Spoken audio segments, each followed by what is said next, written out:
Will be damaged, DNA will be damaged. Damage by radiation. Then, chromosomes will be damaged. I have the 10 tips for you. 10 tips. Limit mobile phone use because in 2 minutes, alter your brain chemicals. It will alter your brain chemicals. Prohibit children on cell phone use because they are creature of developing skull. Use air tube headset instead of wired type because wired type generate more radiation. Never keep on pocket because the lower part of the body conduct more.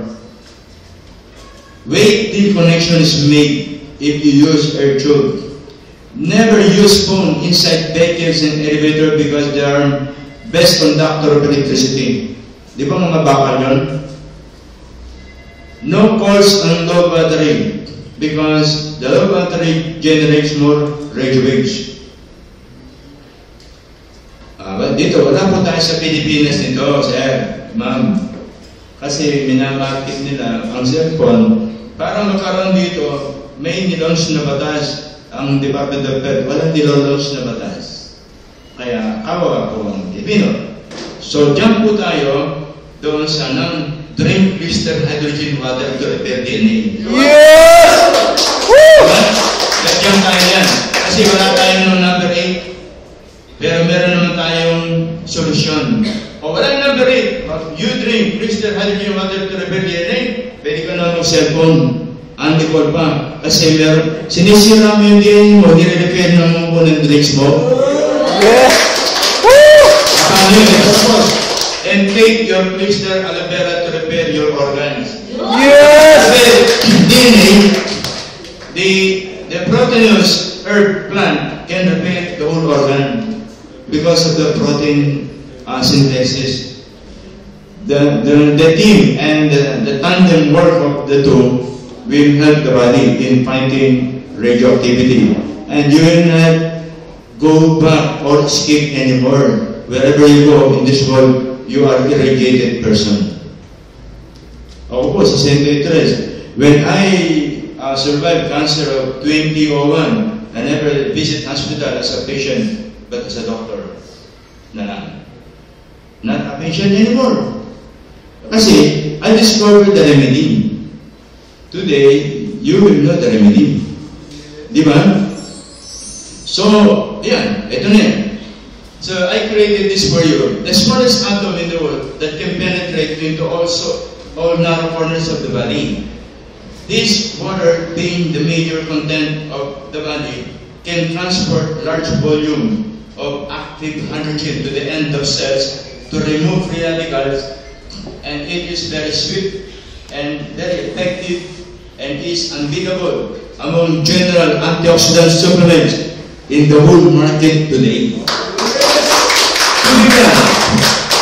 Wala pa mo, ito po yung technology in Japan. Wala pa mong food supplement, even from America, from South Korea, or from China, nag-elaborate ng DNA repair caused by cell radiation, only Japan. This is the message of the big persons of Japan. I spoke to them. Sabi ko, because the father of hydrogen, I don't know if you know, who knows the father of hydrogen? In Japan. Ayan, sinabi ko na, in Japan. Restaurant. Okay. Dr. Sanitaka Shirihata. You must know, kasi hydrogen product tayo. Dr. Sanitaka Shirihata, the father of active hydrogen, because he's the one who discovered the miraculous places of the globe.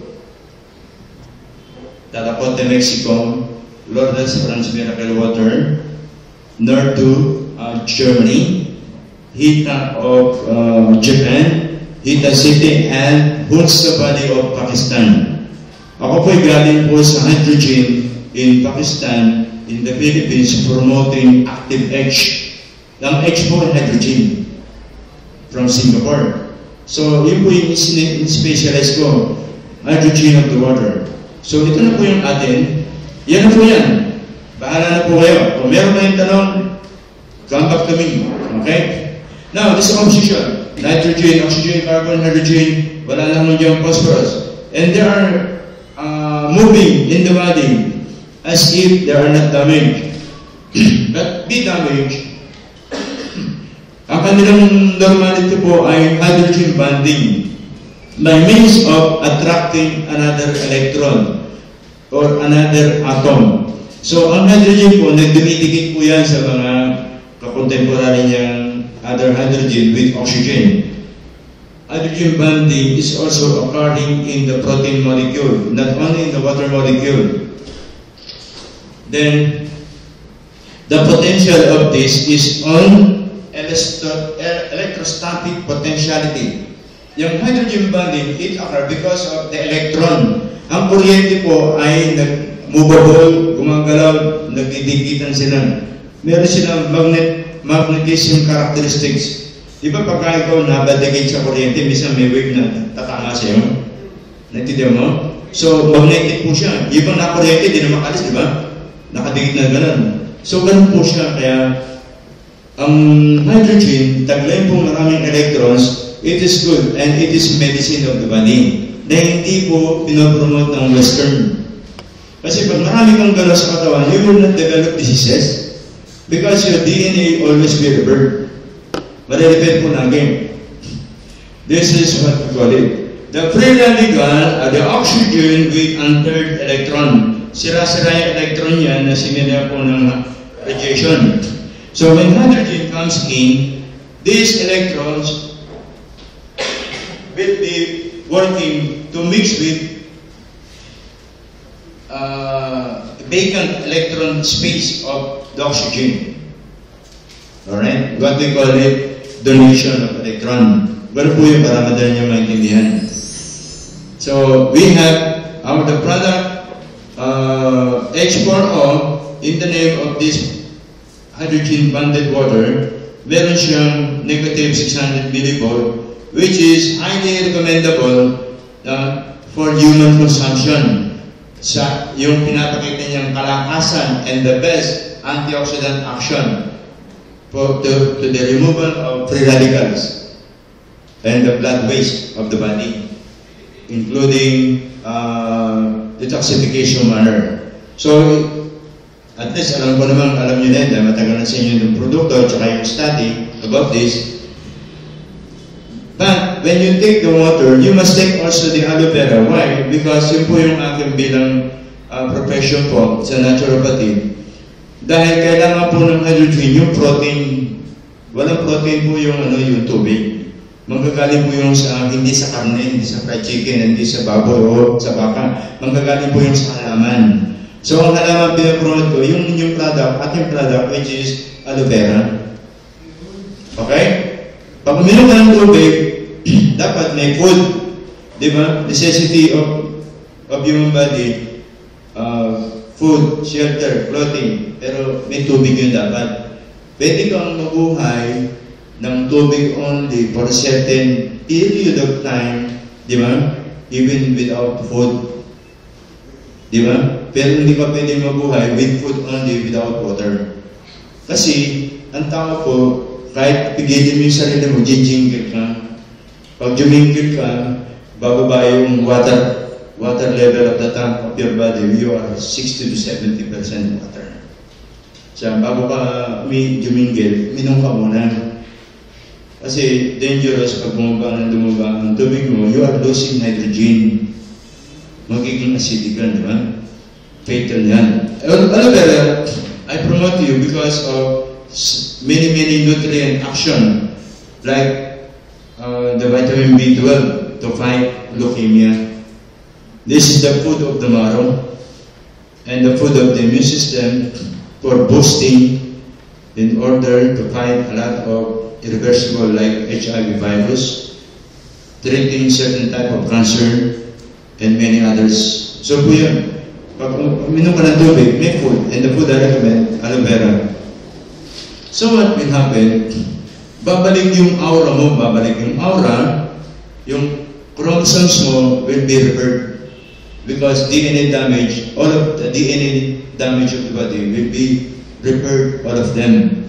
Babalik yung normality of your health. So babalik ang yung health consciousness.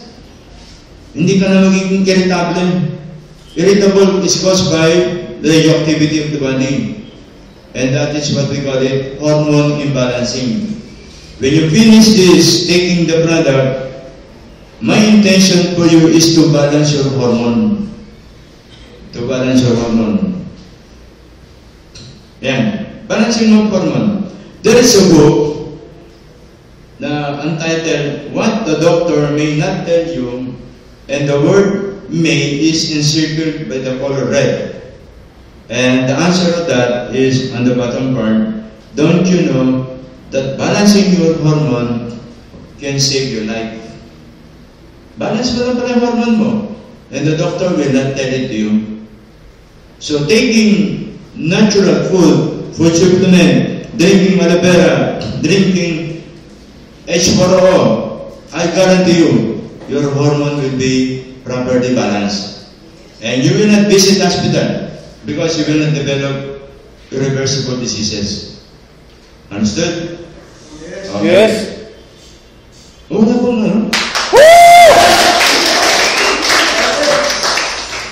Definitely, magiging normal po ang yung red blood cell, white blood cell, and platelets. Pag healthy ang katawan, you will not develop dengue. You will not develop dengue because dengue condition affect platelet to be reduced. Okay? So yun po yung mga may platelet problem, sila po yung mga immune weak people. Mahina ang katawan to fight infection or to resist viral condition. Timo, sa ako, doktor ako, I never put myself on diagnostic examination. Yung feeling ko pa lang, alam ko na kung anong kulang. Nakoy nyo? Pagka pa ko yung bulsa ko, manipis, alam ko na kulang. Tama eh. Okay? So dito, white blood cell, 1, 2, 3, 4, 5. Pag nagpa-examine sa diagnostic center, nire-report nila yung ilan ang lymphocyte mo, ilan ang monocyte, eosinophil, basophil, neutrophil, ilan yan. Yan po yung mga immune bodies mo or daw antibodies sa katawan. Ito ang yung network of defense. Ito ang network, ito ang first line of your downline. Okay? So, ano dapat ginagawa sa downline? Piniplit yan, pinapakain yan. Hindi kinakain niya yung Kenny Roger at Jollibee, ha? Ang kinakain niya, Clickster. Yes! Woo! Power ka, Dok! Kasi kung hindi mo pinakain yan, ang sakit na bibigay sa'yo, autoimmune disease, automatic, ikaw ang kakainin yan. Arthritis, lupus, autoimmune problem. Okay? Pag nakita ko sa laboratory report, o sinabi ng doktor, autoimmune disease, alam ko na yun. Yung immune system, hindi binigyan ng pagkain kasi matako sa Kenny Roger, sa drainage, sa mga sila pala yung eat worker. Eat worker ng junk food. Dapat eat worker ka ng product mo. Yes! Ganun yun.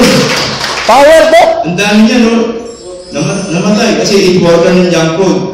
So, pag meron kayong magandang buhay, may Clickster ka, kumikita ka, kumain na yung bulsa mo, kumain pa yung katawan mo, ito ang mangyayari sa'yo. Sexy pa rin yung asawa. You grow old, graceful, and beautiful. Yeah. Ganun yun. Hindi ako, ano ka, psychiatrist ako. Hindi ko sukat akalain, ang doktor, galit ako sa doktor. Alam ko, pinipirahan. Pero yung pamilya ko, malit pa lang, laging bumibisita ako sa doktor. Sabi ko, matindi ito, sindikato to. Kontrol na ang katawan natin. Today, yung doktor ang kukontrolin mo. Maawa ka naman, pagamot ka naman sa akin. Yeah. I'll give you a story. It's true. Meron sa Mindanao, clinic, si Dr. Guerra, may anak, yung anak, ginaya yung tatay ng doktor din. Siyempre, gano'n.